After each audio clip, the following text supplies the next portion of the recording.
German tank crews were among the best in the world, and they loved to show their victories. Of course, the commander and the crew members could win medals and awards, but it was not visible when they sat inside the tank. It seems that the tankers developed a very easy and simple method early in the war. After a battle, they painted a white ring around the gun barrel if they knocked out an enemy tank. It is impossible to find in the records who made this first, but the practice, or maybe I should say the ritual, became a common practice in the Panzerwaffe of the German army. The process was quite simple. The kill had to be recorded by the tank commander, and later it had to be verified by the commanding officer of the company, battalion and regiment as well.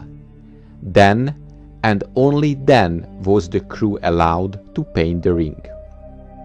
So do not think that tankers could simply paint those rings individually as a kind of free time activity. Enemy infantrymen or vehicles didn't count. Damaged enemy tanks didn't count either. The crew could record it, but they didn't put any mark on the barrel. It seems that the German High Command did not do anything to stop this tradition, because this simple and very cheap field activity, which basically required only white paint, was a perfect method to raise the competition among the tank crews. Generally, the ring started from the muzzle brake in alternate black and white rings up to 10, and then a broader black or white ring was added to the barrel section just in front of the sleeve, or on the barrel sleeve in front of the mantle with a 10 numeral on it. The thin kill rings at the muzzle brake were then removed, so the kills above 10 could be recorded. The broader rings to the rear of the muzzle incremented in 10, 20, 25, 50, 75, 100, 150 or even 200. Sometimes the silhouette of a tank would also be painted on the broader kill rings.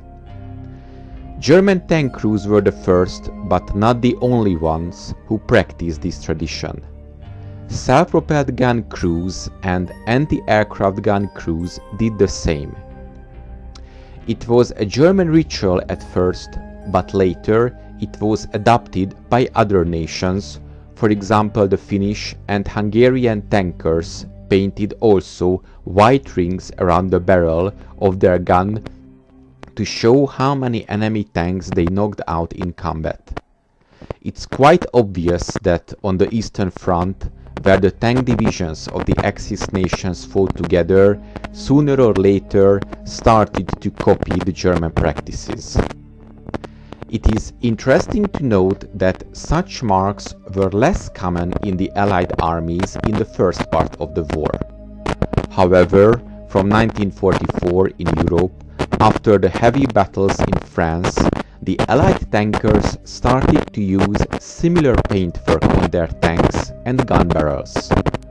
The aim was basically the same: to copy the German traditions and raise competition among the Allied tank crews.